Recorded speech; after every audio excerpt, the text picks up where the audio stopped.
Hello everyone, very good morning and happy new year to all. तर नवीन वर्षाच्या या पहिल्या व्हिडिओमध्ये मी दीपिका तुमचं अगदी मनापासून स्वागत करते. 31ला लेट नाईट स्टडी करायचं ठरवलं होतं, पण का माहिती नाही मी 10:30 वाजता झोपून गेले आणि न्यू इयरच्या दिवशी आदूमुळे मी 2:30 वाजता उठले.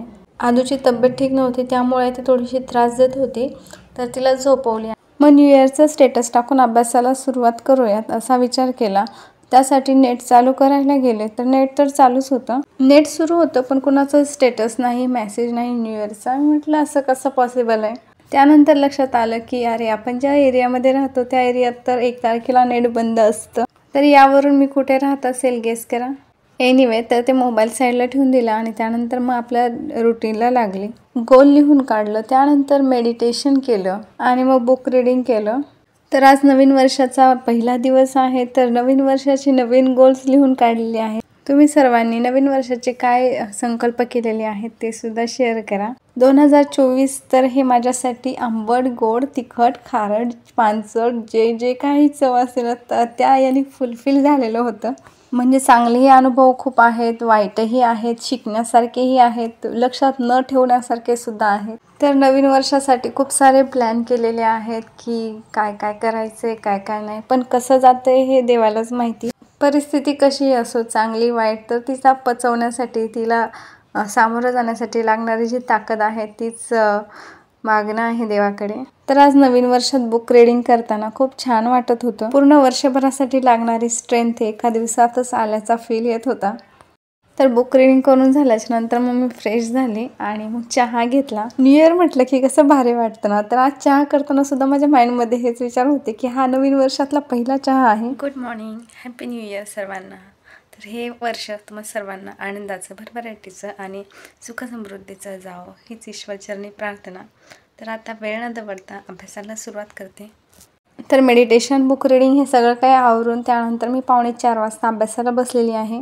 आणि जसं की मी म्हटलं होतं की सध्या एका प्रोजेक्टवरती वर्क सुरू आहे, तर त्यामुळे व्हिडिओसुद्धा काय आले नाहीत 4-5 दिवस. तर मॉर्निंगला जेवढा स्टडी होईल तेवढा मी करत होते आणि पूर्ण दिवसभर नंतर मग प्रोजेक्टचं जे वर्क होतं ते करत असते. त्यामुळे व्हिडिओ शूट जरी केलेला असला तरी बाकी तो एडिटिंगचा वगैरे थोडासा पार्ट येतो तो तेवढा राहिलेला, त्यामुळे मग व्हिडिओ काय अपलोड केले नाहीत. बघू जमल्यास जेवढे काही शूट केलेले आहे तेवढे पोस्ट करेल किंवा मग इथून पुढे आपले रेग्युलर व्हिडिओ येत राहतील.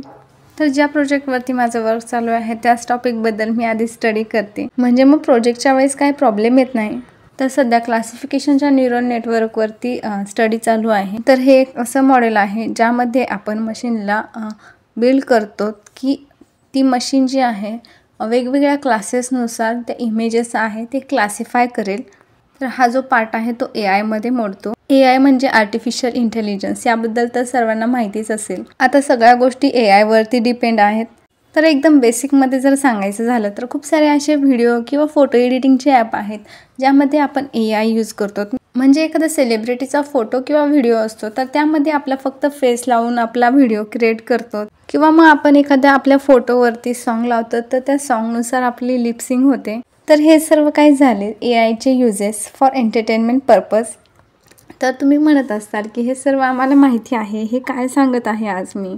तर खूप साऱ्या ताई कमेंट करत होत्या की नेमका तू स्टडी कशाचा करतेस. मी कुठल्याही कॉम्पिटेटिव्ह एक्झामचा किंवा MPSC UPSCचा स्टडी करत नाही आहे.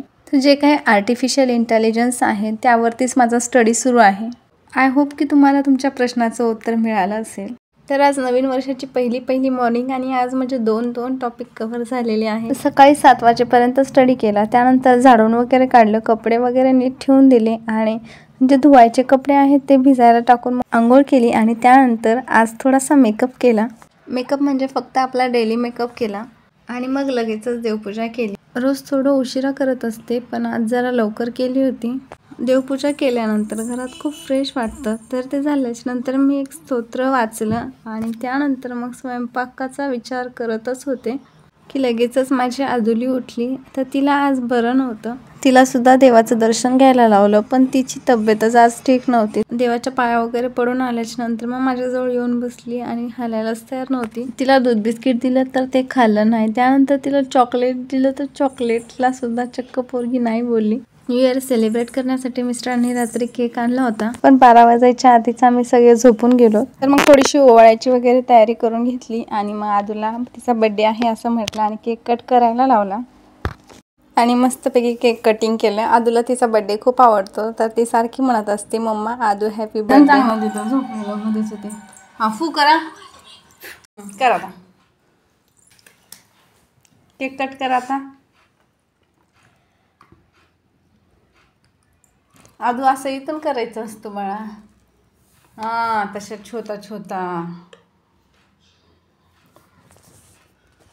थांबा. Happy birthday Adu. नको. त्यानंतर मग दुपारची कामं वगैरे आवरून अभ्यासाला बसायचं म्हणलं तर आदूची तब्येत खूप खराब झाली होती. तिला दुपारी झोपायला 3-3:30 वाजले. तिला झोपवल्याच्या नंतर मग अभ्यासाला सुरुवात केली.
आज दिवसभर जास्त काही अभ्यास झालेला नाही, पण आज दिवसभरात पूर्ण मिळून खूप छान अभ्यास झाला होता.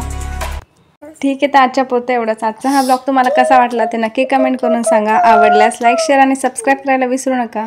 आणि साईडला दिलेल्या बेल आयकॉनवरही क्लिक करा, म्हणजे माझ्या येणाऱ्या व्हिडिओचे नोटिफिकेशन तुम्हाला सर्वात अगोदर पोहोचतील. पुन्हा भेटूयात एका नवीन व्हिडिओसोबत. Bye bye.